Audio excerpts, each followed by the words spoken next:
course, let's talk about that, right? We recently had the Amphi data that came out for the month of November, and that seems like some bit of a moderation that we are seeing coming in. Fund flows, equity fund flows that came in at 35,927 crores, while the flows on sectors as thematic funds, that saw some bit of a drop in the month of November on a month-on-month basis. But today what we're going to talk about is not only month of November, but how was the overall industry trend for the calendar year 2024 in the mutual fund industry. We'd seen some bit of an outperformance, right, that came in from large caps, flexi cap, multi-cap funds versus the benchmark indices, versus the equity markets. Today we'll talk about all of that. Plus, we'll talk about what are the trends that are expected in 2025. We have a guest joining in with us. We have Niranjan Awasthi, who is the SVP as well as Head of Product and Marketing at Digital at Edelweiss Mutual Fund. Niranjan, thank you so much for joining with us on the show. Pleasure. It's a pleasure having you here. Exciting year, right, for mutual fund. It's not been a bad year. We have seen those record high SIP numbers that have come in. Flows have been decent, except November was a bit subdued. But let's talk about overall what were the trends that you saw in 2024 in terms of the calendar year. Was there enough retail participation in 2024 coming in? Has that seen an increase? How was it? I would say it was an amazing year. You know, just putting things in numbers, which was calendar year 2023, we ended with 50 lakh crore AUM. Today in November end, we are sitting at almost 68 lakh crore AUM, a rise of 18 lakhs. You know, just to go back in beginning of 2017 somewhere, the entire industry AUM was around 17-18 lakh crore. So we added what we were just few years back, the entire size in a year. But what is more heartening is to see the retail inflows and the rise in numbers. So we added almost 1 lakh, 1 crore new investors to the industry. We crossed almost 5 crore unique folios. In terms of folios, it has been one of the fastest growing year with almost 4 crore retail folios getting added into the industry. Within this, if you see equity, total overall, number of folios were 5 crores. In equity, it was 4 crores. Within equity, thematic funds actually scored the highest. They went up by almost, 1.2 crore folios, 1.3 crore folios.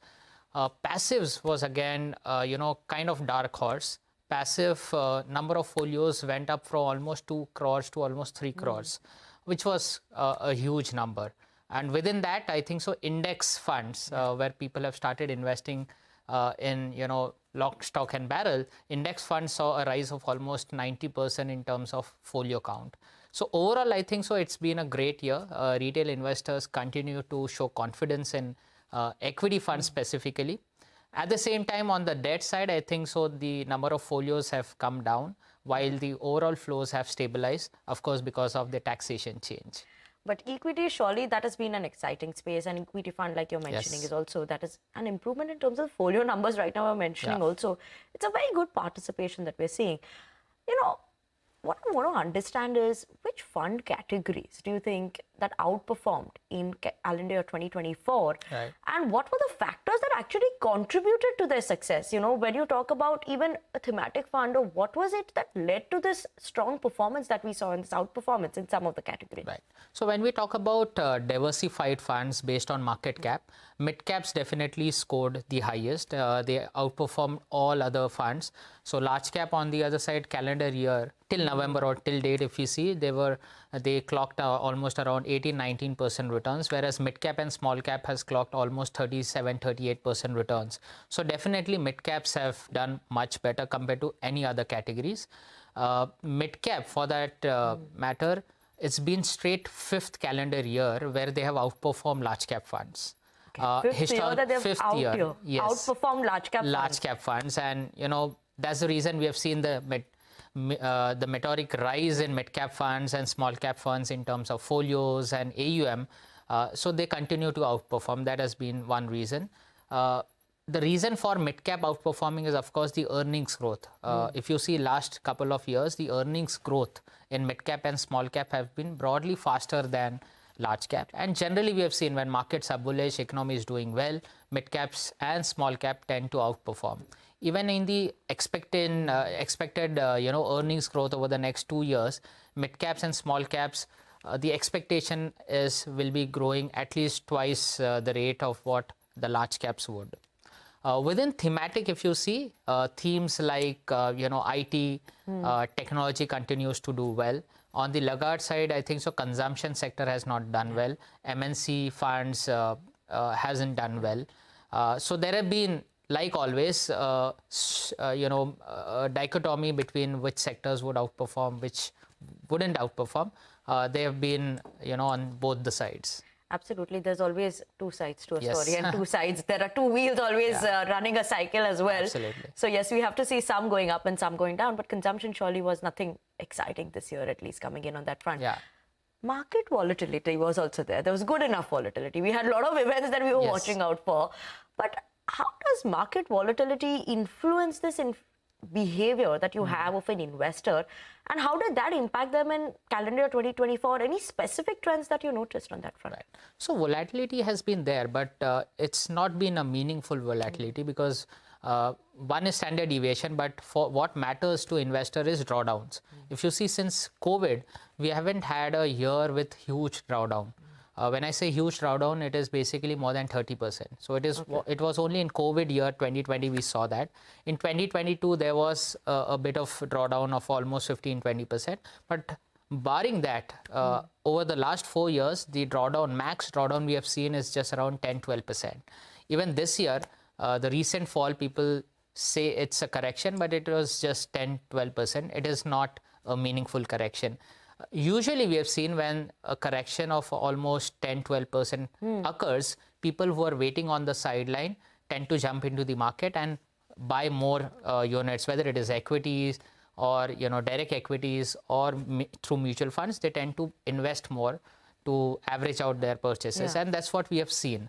So, but does that happen a lot more? Because it is interesting, right? You see the market fall, you always get excited. Is that something that one should be doing, looking at the drawdowns that you've seen in the past? So generally, the behavior is good, that when you see market fall, you tend to invest more, and you should be investing more because you average out, especially in a year where we haven't seen meaningful corrections and it's a one-way rally.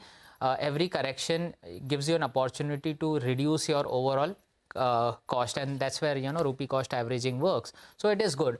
What is more important is if there is a 20 or 30% fall, which may happen in a good bull year. Also, we have seen 20-30% fall.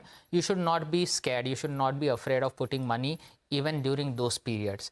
So if you have, say, 100 rupees, you have invested 50 rupees of that after 10% correction. Keep the remaining 50 rupees as well. Be more opportunistic. If there is more fall, invest that. Don't be afraid after 20-30% fall, because we have seen the first 10% fall, people are very excited. The next 20% or 30% fall, people get scared, and then either they leave equity and never come back. But that's not the right way. That's not the right way. So just want to sum up this answer in terms of drawdowns. This year was not as bad as we've seen in the past since COVID, right? It was still manageable in terms of a drawdown. Not a bad move coming in on that front. But this is all we spoke about 2024 right now. I want to wait and watch now what is going to happen in 2025, because I have a lot of questions for you on that front. But on that note, we'll take a very short break, viewers. Don't go anywhere, because on the other side, we're going to be talking about 2025. What is the industry looking like? So stay tuned in for that.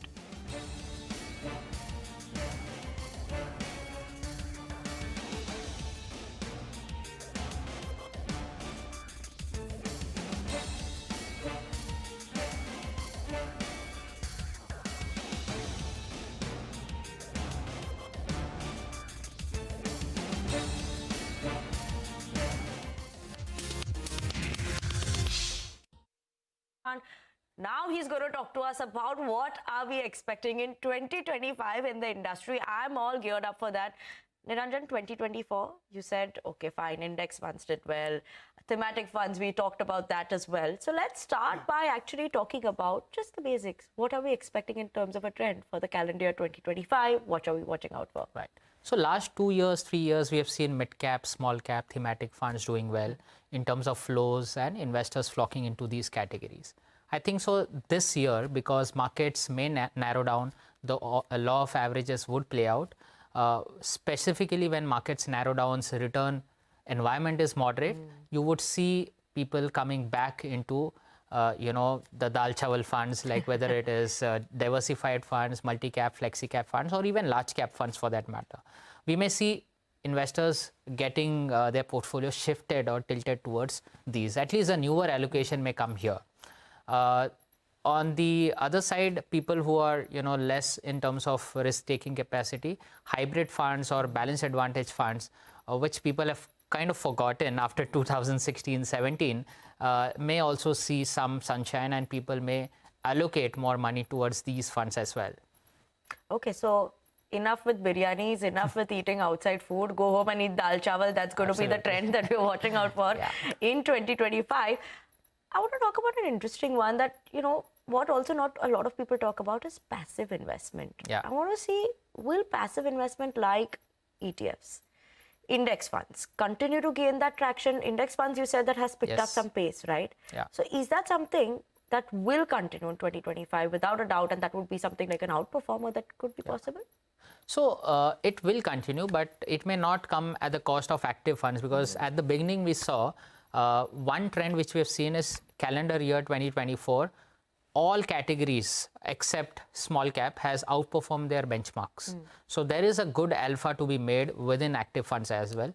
At the same time, passive funds are also picking up. So what probably investors are doing is they are not shifting, but they are adding passive funds also to their portfolio. So it is not one at the cost of the other, but people are adding flavor of passive funds into their portfolio. Specifically, we have seen, at least in the retail segment, index funds is picking up, and within index fund, people are trying more smart beta oriented products, whether it is mid cap momentum fund or alpha low vol kind of funds. People are adding to their portfolio, and there we may see that passive is picking up. But overall, the way people are being made aware about passive funds, their benefits of being low cost, their benefits of being not the outperformer or not even be the underperformer compared to the benchmark. It's less riskier, you could say, right? See, end of the day, equal risk? Like, how the risk is equal, because end of the day, they are equity funds. So what risk equity has in any other fund, here also the risk is same. But what it helps in is basically in an active fund, you may see 1 year it is outperforming its benchmark or peers, the other years it may underperform also, whereas benchmark or index fund is in line with the benchmark. So it adds some stability to your portfolio when you compare that with the overall markets. Plus, emotionally you are not tracking it day in, day out, whether it is rank 1 or rank 10, which helps you stay invested through the course. So passive funds have advantage beyond cost. These are some of the advantage, and people are starting to realize this. Okay, so surely there will be passive increase in passive fund investments also, but active will continue to be there. Absolutely. It is just that they will add more to their kitty is what we're watching out for. So yes, that's a trend. But specifically in terms of sectors, themes, that was a trend, right? At one point of time, mid-year, I was like, thematic funds is what everyone was talking about, wanted to know about this as well. What is it that is looking like in 2025 for thematic funds? Do you think, that could be a promising bet in 2025 going forward, or is that something that is going to die down now? So the peculiar thing of thematic funds is they keep rotating. And for every investor, it is important to get into a thematic fund at the right time and also exit them at the right time, because they are, satellite part of your portfolio. We have seen, tech funds and all may continue to do well in coming years. We may see internet kind of, products or thematic fund which are narrower may continue to do well. Consumption could be a turnaround. This year, consumption as a theme has not done well, but there could be a revival, and consumption as a theme, banking sector for that matter, may see some revival. So there could be shifts from maybe defense-oriented sectors or PSU-oriented sector funds to these sectors, whether it is consumption, IT, internet economy, and so on. Consumption, IT, internet economy. Yes. I'm just worried because right now when you're talking about consumption 2024, all we hear people are talking about, yes, slowdown, growth and all, but consumption surely something is expected to pick up. Even managements are highlighting that, this is just not a structurally decline that we're seeing coming in. So yes, watch out for the consumption side. That is something as an NFO or even as a thematic fund that could see a pickup coming in. Niranjan, let's talk about this. Now, for risk-averse investors, if they want to avoid that, while type of funds would, what type of funds would you recommend that they should be looking at, given the economic outlook for 2025? What is it that they should be, that they're going to have a safe bet, that they're going to be like, okay, I don't need to worry much, whether it's themes or index funds, what is it that they should be looking at? See, one thing is very important to understand, that we are in a multi-year bull market, and that's not a secret. Everyone knows this.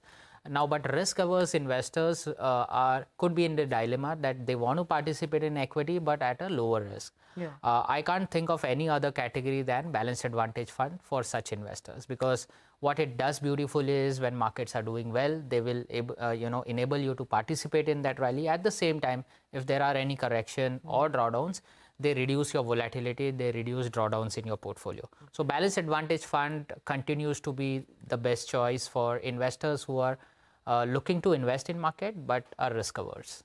Okay, balanced advantage fund is what you're highlighting. But other than that, if I had to go for something, then what should one be looking at? Like, is it that something that, you should avoid thematic funds? There are a lot of conversations that go around that, right? Yeah. Right now, everyone's talking about, like, maybe a theme may not do well. So Yes. how do you judge that point, right? Like you said right now, that you have to exit at the right time. But how do you know the entry point also of someone who wants to enter at such a point? Maybe make some money but not take that big risk. Is that something, there's a possibility on that front? So there are certain funds which help you doing that, like business cycle funds, the one which we launched recently 2-3 months back. These funds do sector rotation within their portfolio. So you don't need to pick which sector would do well, exit a sector which may not do well. The fund manager does it for you. So if you want a flavor of sectoral funds in your portfolio, but you are unable to take those calls, maybe balanced business cycle fund is a better choice for such investors. But if you are still getting into a sectoral fund or a thematic fund, and if you are not able to judge what would do well, which one to exit, then best of luck. I think so. They are not for you, honestly. Okay. And just one more follow-up on this one. Mid and small cap funds, is that something that one should look at as well right now in 2025? Risk averse or not is fine, but is that something that would see, be mid cap and small cap has to be part of your core portfolio, because that is where the growth is. That is where the newer blue chips would emerge from. The best approach for these kind of segment, and we have been talking about it, is through systematic investment plan and in a staggered way investing in them. You can't stay out of mid cap and small cap and make money in India. You have to be in that segment. The best possible way is to keep investing in these segments. Okay. So SIPs, keep investing slowly and steadily in the segment. Niranjan, important one is, what role is international funds going to play, especially in an investor's portfolio in 2025? Does that become a necessity to add, or how should one be viewing this? Right. So international fund as a part of diversification for some investors who want to have dollar assets in their portfolio, it is important. But today, we are in an environment where the correlations of different countries and asset class may change, because what US does with their rates, what happens to US dollar will define a lot. I think so within diversification from international perspective, US remains a better bet for a lot of investors, US economy. So people can continue to invest in international funds, but unfortunately very few funds in India are allowed to be taking money. We have one of the widest basket of international funds. We are accepting money, but I think so US tech focused or US focused fund continues to be but even after choice. We'll be seeing a new president coming in from January and everyone anticipates God knows what restrictions and everything. Is it easier to handle this volatility or that may come up, or how should one be? At which point in 2025 should one start looking also at that fund then, international funds? Right. So international funds, again, it's very difficult to time entry and exit. If you're looking for international fund as an asset allocation, it should be a strategic asset allocation and not a tactical asset allocation. For strategic, US, as I said, one of the largest economy in the world, has almost 40-45% market capitalization share. Nothing can go wrong in the long run, right? As far as diversification is concerned. So US continues to be a good bet for such investors, but they can start investing in a staggered way Of course, valuations like in India, US also is not cheap anymore. So I think so a staggered approach to invest in international funds would be a better approach. Okay, staggered approach for international funds. But Niranjan, it has been a great conversation. Thank you so much for telling us what to watch out for in 2025. What's going to be looking exciting as well. Index funds, consumption coming back, banking coming back, looking at those funds is going to be something interesting. So thank you so much, Niranjan, for joining in with us on the show. It's a pleasure having you. And viewers, it has been a great conversation. We saw how 2024 went, how 2025 will be. So yes, do take, informed decisions that you make as well. But that's all the time we have on this edition of MF Corner. Stay tuned in. Closing bell up next.